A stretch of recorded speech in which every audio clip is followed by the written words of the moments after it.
안녕하세요. 아침의 광장 손지민입니다.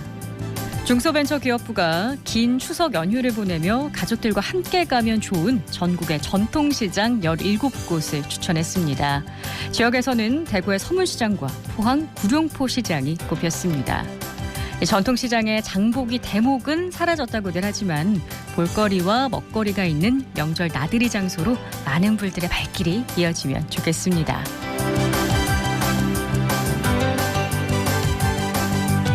추석 연휴 오랜만에 만난 가족들의 건강도 살피면서 이야기 나누실 텐데요.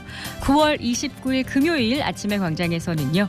암 예방과 관리를 위한 국가 암 검진에 대해서 자세히 소개하고요. 올해 한국방송대상 작품상을 수상한 KBS 대구 욕창 여기 사람 있어요를 통해 돌봄과 의료 공백의 문제 짚어봅니다.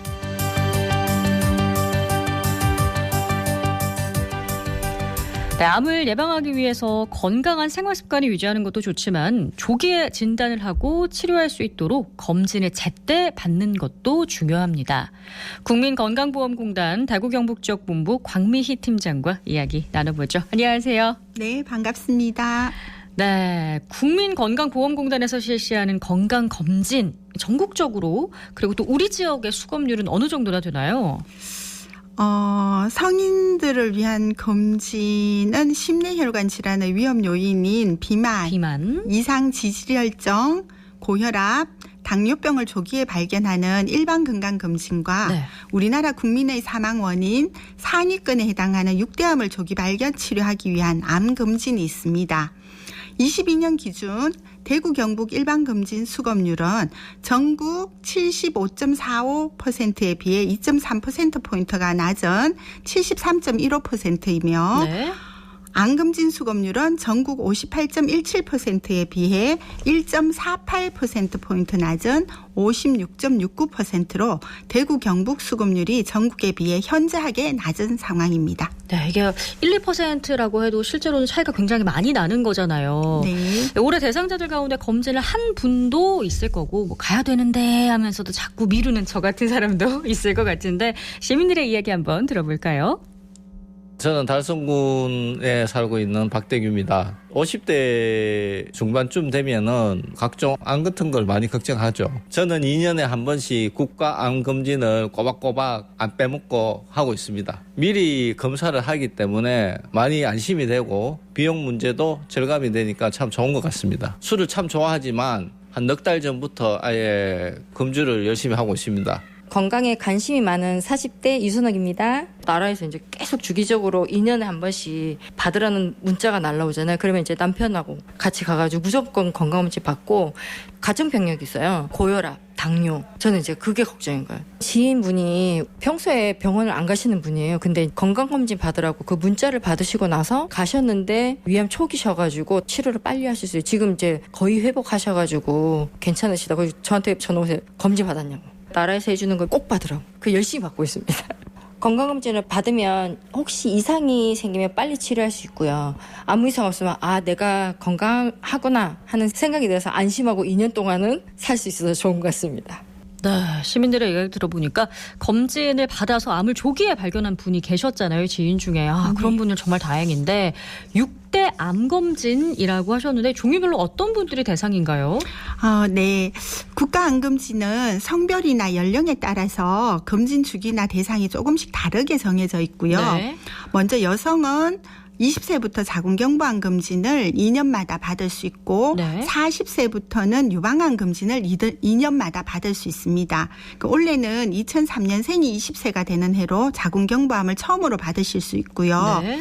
그리고 남녀 모두 40세부터 위암검진을 2년마다 받을 수 있는데 올해는 83년생이 처음으로 위암검진을 받는 해입니다. 대장암 검진은 50세부터 매년 받으실 수 있고요. 네. 간암과 폐암 검진이 있는데 요거는 암 발생 위험이 높은 고위험군에 해당하는 분이 검진 대상입니다. 그렇군요. 간암과 폐암 검진은 위암이나 자궁경부암처럼 이렇게 나이대가 아니라 고위험군이 대상이라고 하셨는데 이건 네. 어떤 기준으로 판단을 하는 건가요? 네. 간암 검진과 폐암 검진은 정해진 나이에 해당하는 분이 모두 받는 것은 아니고요. 네. 간암 검진은 40세 이상이면서 간경변증이나 B형 간염 보균자 등 간암이 발생할 위험이 높은 분을 대상으로 간 초음파 검사와 혈액 검사를 동시에 실시하고 있고요. 네. 간암 검진은 상반기 한 번, 하반기 한 번 이렇게 해서 1년에 2번 받으실 수 있습니다. 1년에 2번이나요. 네. 그러면 폐암 검진의 대상은 어떻게 되나요? 네.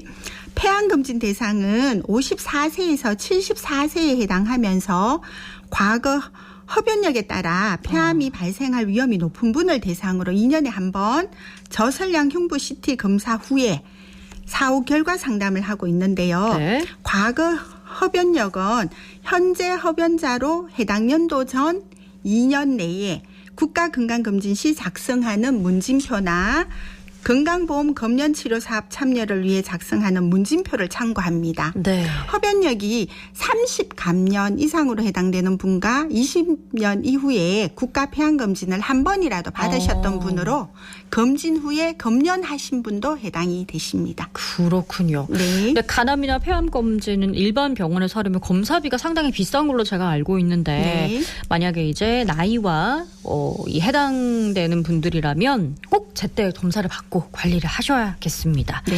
국가암검진은 한국인에게 많은 암으로 구성을 했는데 우리나라 현재 암 발생률을 한번 살펴볼까요? 네. 2020년 국가암정보센터 통계 자료에 따른 우리나라 암 발생률 현황을 살펴보면요. 네. 갑상선 암을 제외하고 가장 많이 발생하는 암은 폐암이고요. 네. 그 뒤를 이어 대장암, 위암, 유방암, 전립선암, 간암 순으로 많이 발생하는 것으로 나타났습니다. 우리나라 국민이 기대 수명이 83.5세까지 생존할 경우에 네. 암에 걸릴 확률은 36.9%로 남자는 5명 중에 2명, 여자는 3명 중에 1명으로 추정되고 있습니다. 네. 실제로 2020년도 암 발생자 중에서 남자는 인구 10만 명당 308명, 여자는 297명으로 남자가 여자보다 많은 수치를 나타내고 있고요. 네. 폐암은 10만 명당 56명, 대장암은 54명, 위암은 51명, 유방암은 48명으로 나타났습니다. 네. 폐암이 발생하는 순위로는 남성은 폐암, 위암, 전립선암, 대장암 순이고요. 네. 여성은 유방, 대장, 폐암, 유방암, 위암 순입니다. 암 발생률은 남녀 모두 60세 이상에서 급격하게 증가하고 있는데요. 21년도에 암 사망자가 18,900명 정도 돼요. 네. 그중에서 폐암으로 사망하신 분이 22.9%로 가장 많고 네. 간암이 12.4%, 대장암이 10.9%, 위암, 췌장암 순으로 나타나고 있습니다. 네, 이렇게 수치로 들으니까 훨씬 더 피부로 와닿습니다. 이 검사 준비가 좀 힘든 게 대장암인데 이거 좀 미루고 좀 피하게 되는 것 같거든요. 네. 대장암 검사는 50세부터 받으실 수가 있는데요. 네. 꼭 대장 내시경을 받지 않아도 되는데요. 공단에서 실시하는 대장암 검진은 기본 검사로 대장 내시경이 아니고요. 분변 자멸 검사를 실시하고 있습니다. 네. 이 검사는 말 그대로 육안으로 보이지 않는 대변 속의 혈흔을 찾는 검사 방법이고요. 네. 간단하고 안전한 방법으로 매년 규칙적으로 받으시면 상당히 정확합니다. 그렇군요. 네. 50세 이상은 매년 분변 자멸 검사를 기본 검사로 받으시고 네. 그리고 이제 검사 결과가 양성으로 나오는 경우에는 추가로 대장 내시경 검사를 통해서 실제 암이 있는지를 검사 받으실 그렇습니다. 수 있고요. 네. 수면 비용을 제외한 검사 비용은 무료입니다. 무료라고 해주셨는데 그럼 암 네. 검진 비용을 다 공단에서 부담을 하나요? 네, 수면 비용을 제외하고는요. 그렇군요. 네. 본인 부담액이 아예 없어요. 이제 6대 암 중에서 4개 암종은 건강보험료 상위 10%에 해당하시는 분만 본인 부담이 10%가 있고요. 네. 나머지 우리 국민들은 나머지 일반 검진을 비롯해서 모든 검진이 전액 무료입니다. 네, 추석 연휴에 부모님과 가족 건강 챙기면서 국가 암 검진 받으셨는지 꼭 확인해 보시면 좋겠습니다. 네, 국민건강보험공단 대구경북지역본부 광미희 팀장님과 이야기 나눴습니다. 오늘 나와주셔서 고맙습니다. 네, 감사합니다.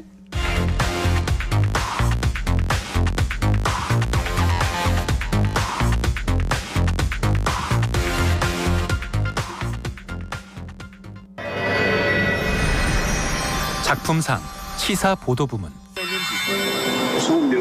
지역 시사 보도 부문, KBS 대구 방송총국 시사기획창 욕창 여기 사람 있어요. 돌봄과 의료 서비스의 수준을 알 수 있는 욕창을 사회적 화두로 던지며 대한민국의 돌봄과 의료 공백을 고발하였습니다.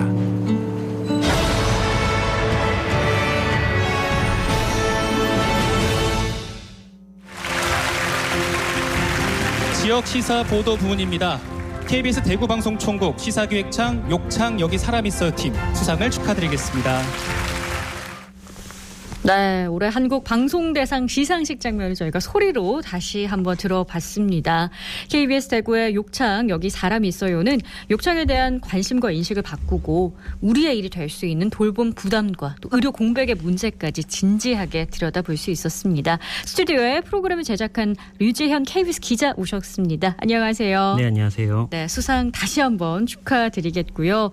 아마 이 목소리를 듣고 인사하는 목소리를 듣고 아, 이분 이러면서 뉴스 소크 앵커 아니야? 라고 생각한 분도 계실 것 같습니다. 지금도 뉴스 진행하고 계시죠? 네, 네. 저는 매일 저녁 7시에 대구 경북 뉴스 앵커를 맡고 있고요. 네.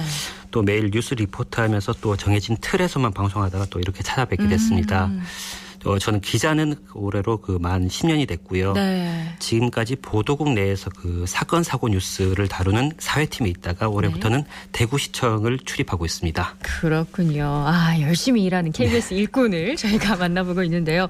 처음 어떻게 욕창에 주목을 하고 취재를 해봐야 되겠다고 생각을 하셨어요? 네, 작년 초에 코로나 거리두기가 이제 완화되면서 요양병원 면회가 재개되고 또 욕창 제보가 또 잇따랐습니다. 이 시기에. 네. 주로 부모님 몸에 뒤덮은 욕창 때문에 또 부모님이 곧 돌아가실 상황이라는 내용이 많았고요.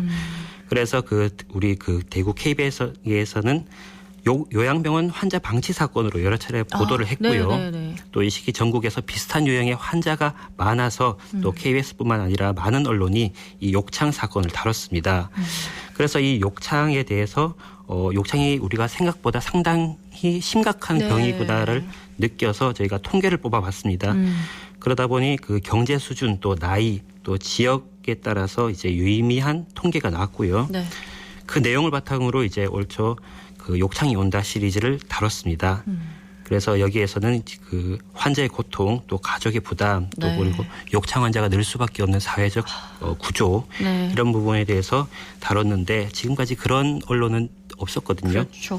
그래서 또 반향이 있어서 또 이후에 또 이 욕창 여기 사람이 있어요라는 프로그램을 제작하게 됐습니다. 네, 저도 사실 기획 보도를 접하기 전에는 욕창이 얼마나 심각한지 잘 몰랐었거든요. 네. 많이 놀랐는데 서울대학교 보라매병원 박지훈 교수의 이야기 먼저 들어보시죠. 사회적으로 욕창을 질병으로 인식하지 않고 어떤 심각한 타마비 환자라든지 뇌졸중 환자 그리고 전신 이약 환자가 있을 때 따라오는 일종의 합병증으로 인식하는 경우가 많습니다. 하지만 욕창도 하나의 질병입니다. 신체에 돌출된 부위에서 주로 발생을 하게 됩니다. 압력을 1시간에서 2시간 이상 받게 되면 그쪽에 있는 피부 조직에 모든 괴사가 일어나게 됩니다. 피부에 결손은 없는 상태인데 피부가 붉어지는 단계를 보통 1단계라고 하고요. 그래서 일부 피부가 소실되고 일부 표피, 진피가 소실돼서 피부 결손이 생기는 단계가 2단계라고 할 수 있겠습니다. 지방 조직이나 근육 조직까지 피가 가지 않고 눌린 상태로 있기 때문에 괴사가 일어납니다. 이 단계는 3단계가 되겠습니다. 4단계는 뼈나 인대 부위가 노출이 돼서 뼈가 썩게 되고 뼈에 골수염이 생기게 됩니다. 신체 어느 부위에도 생길 수 있습니다. 머리 뒤통수 부위, 후두 부위에 많이 생기고요. 그 다음에 양쪽 어깨 부위, 그 다음에 가장 많이 생기는 부위로 엉덩이 부위가 되겠습니다. 이렇게 되면 골수염이라는 뼈 속에 자라는 세균들이 피를 타고 돌아다니면서 결국은 폐혈증에 이르게 돼서 환자가 심한 경우 사망에 이르게 되는 이렇게 아주 심각하고 무서운 질병이라고 할 수 있겠습니다. 네, 욕창의 발병 단계라고 할까요? 좀 짚어주셨는데 그러면 이게 진료를 성형외과나 피부과에서 보는 건가요? 우리 지역에서도? 네, 욕창은 주로 성형외과 쪽에서 다루고 있고요. 네. 정확하게 어디 과에서 한다는 게 없더라고요. 네. 게다가 욕창 전문 병원이 잘 없기 때문에 화상 전문 병원을 찾는 환자도 많습니다. 왜냐하면 네. 피부 이식을 해야 하는 네. 일이 많거든요. 그런데 문제는 병원에서도 이 욕창 환자를 꺼린다는 겁니다. 그 욕창은 수술 이후에 긴 회복 기간이 필요해서 병상을 장기간 또 차지하거든요. 네. 그래서 긴급 환자를 다루는 상급 종합병원 같은 경우에는 환자를 오래 데리고 있을 수가 없고, 없어서. 네, 또 일반 병원도 또 이 기간 환자로부터 얻는 수익이 적다 보니 수가가 네, 낮군요. 그렇죠. 상당히 꺼리고 있고요. 네. 또 말씀하셨다시피 수가가 그 10,000원대에 불과합니다. 네. 예, 성형외과에서 일반적으로 미용 수술을 하게 될 경우에 상당한 또 수익이 그렇죠. 있잖아요. 그에 반해서 욕창은 10,000원대라 하면 뭐 사실 비교할 수 없는 상황이죠. 네, 욕창이 방치하면 죽음에 이르는 발목 쥐뢰 비유를 했더라고요. 이게 어떤 현실을 담고 있는지 얘기를 좀 해주세요. 네, 그 욕창 환자 관리에 있어서 가장 중요한 게 체위 변경입니다. 네. 피부가 그 압력을 받아서 눌리지 않도록 2시간마다 계속 환자 몸을 돌려줘야 하는데 네. 누군가는 항상 환자 곁을 지켜야 되는 거죠. 네. 그 사람이 간병인이 될 수도 있고 또 환자의 가족이 될 수도 있고. 가족이 될 수도 있습니다. 그래서 그 환자 가족들은 항상 이제 환자를 지켜야 하는데 왜 발목질레라는 얘기가 나왔냐 하면 네.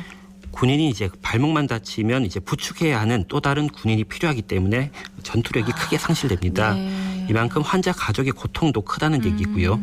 물론 24시간 간병인을 고용하면 또 네. 잠시 해방될 수 있지만 문제는 이제 돈입니다. 네. 코로나19 이후에 중국 동포 간병인이 거의 또 중국 본국으로 돌아갔고 또 우리 국내 간병인 수가 줄면서 공급은 부족하고 수요는 많고 그래서 간병인 고용 비용이 상당히 치솟았습니다. 그래서 요즘 그 간병비는 하루에 15만 원 정도를 네. 웃도는데요. 한 달 따지면 450에서 500만 원 정도 돈이 되는 거죠. 일반적으로 그 월급 받는 직장인이라면 이 간병인 부담이 상당히 크다고 할 수 있겠죠. 그렇습니다. 욕창 환자는 게다가 24시간 돌봄이 필요한데요. 보호자의 이야기 한번 들어봤습니다. 상처에 독이 될까 머리카락을 짧게 자르는 원영 씨. 파킨슨병을 앓는 어머니의 몸에 욕창이 생긴 건 5년 전입니다. 알람 해놓고 12시 넘어서 잠들고 새벽 2시에 깨갖고 다시 체위 바꿔주고 잠들라면 또 4시에 또 알람 또 깨가지고 누가 그렇게 2시간마다 하겠어요.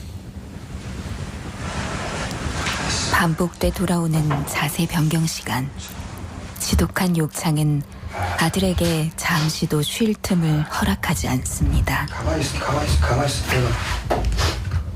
그러니까 부모가 자식을 키울 때는 자식 성장하고 자식 잘 크는 거 보고 공부 잘하는 거 보고 어느 정도 행복감도 느끼고 기대감을 해서 부모는 자식을 키우는 그 고생을 참는 건데 자식이 부모를 돌볼 때는 이미 병들어 있는 상태거든. 자식된 입장에서 부모 돌보고 하는 거는 당연한 건데 사실 올인하기는 쉽지 않죠. 하루, 한 달, 1년. 시간은 5년째 그 자리입니다. 막말로 나 목욕 안 간지 지금 5, 6년 됐어. 사우나는 뭐 언감생시고. 네, 시간이 멈춰버렸다는 내용이 참 마음에 와 닿는데요. 취재 과정에서 많은 분들을 만나셨을 텐데 방송에 다 담지는 못했을 것 같아요. 뭐 안타까운 사연들 기억나는 거 있으세요? 네, 그 사실 환자들이 자신의 또 힘든 모습을 언론에 노출하기가 쉽지 않습니다. 네. 하지만 또 섭외를 해야 되기 때문에 저는 그 욕창 카페나 뇌한우 모임 또 척수 장애인 협회 등 여러 곳에 이제 문의를 했고요. 네. 그래서 결국 저한테 연락 오시는 분들은 거의다가 심하게 말하면 거의 뭐 죽지 못해 사시는 분들이 많았고요. 또 정말 병원에서 욕창이 심해졌는데 제대로 보상을 받지 못한 분들도 많았습니다. 현장을 가보면 그 아픈 본인은 물론이고 네. 또 가족의 삶도 참담하고요. 실제로 그 욕창이 무서운 게 또 네. 취재 과정에서 욕창으로 환자분 또 2분이 돌아가셨습니다. 취재를 얼마나 정도 하셨어요? 올 상반기에는 이제 취재를 계속했다고 볼 수 있을 것 그 6개월 같아요. 정도 되는 시간 동안 2분이나 또 세상을 떠나셨군요. 네. 아무래도 지역에 노인들이 많다 보니까 욕창 환자도 더 많지 않을까라고 예상이 되는데 지역별로 욕창 발병률은 어떻게 나왔나요?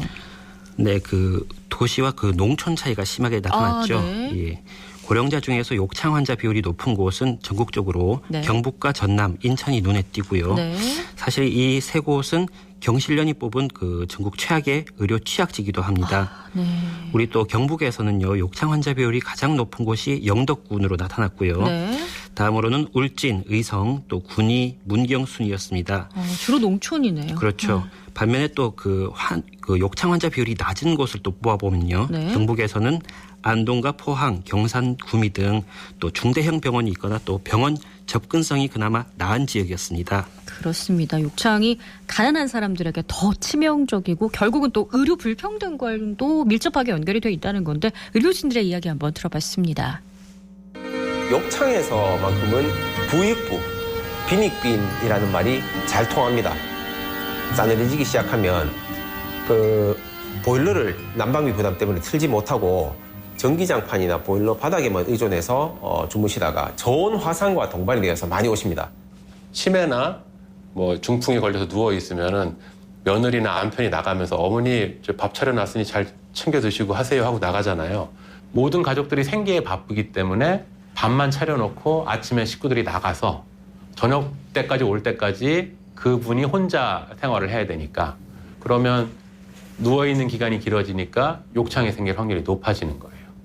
이게 치유가 안 되면서 오랫동안 투병을 해야 되는 질환이기 때문에 돈이 많이 들 것 같은데 특히나 재료, 사용하는 그런 드레싱 재료, 습연 드레싱 하는 그런 재료에 이제 그런 것들이 돈이 좀 들 수가 있겠고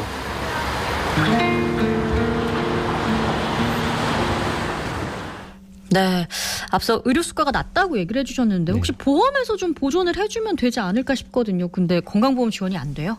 네. 일부 그 치료제를 봤을 때는요. 네. 대부분이 또 비보험 치료제가 상당히 많고요. 네. 네, 그렇다 보니 연고 하나 가격에 그 10만 원, 20만 원, 또 많게는 또 50만 원짜리도 있고요. 네. 그리고 또 욕창 치료는 밴드나 또 폼 종류가 매일 쓰이는데 네. 이게 한 장당 10,000꼴 합니다. 그러면 한 달 따지면 30만 원이죠. 네. 그렇다 보니 그 상당히 환자들은 고통을 겪고 있고 그런데 왜 이렇게 이제 보험이 안 되냐? 아직까지 우리나라가 그 거기에 대한 어떤 개선책을 내놓지 못하는 상황이고요. 그렇습니다. 모두가 주목을 아직 안 하고 있다는 생각이 듭니다. 네, 근데 우리가 초고령 사회로 가고 있기 때문에 욕창 때문에 닥칠 일들이 예상보다 훨씬 더 힘들 수 있겠다 싶습니다. 네, 그렇죠. 그 우리나라가 지금 2년 뒤에 이제 초고령 사회 진입을 예상하고 있는데요. 네. 이렇다 보니 국민들도 이제 늙어가지만 또 요양보호사나 간병 인력도 같이 늙어가는 게 문제입니다. 네. 네, 15년 전에 요양보호사 제도가 시작됐을 때 평균 나이가 49세였습니다. 하지만 지금은 평균 연령이 61세가 됐고요. 예, 같이 고령화가 된 거죠. 네네.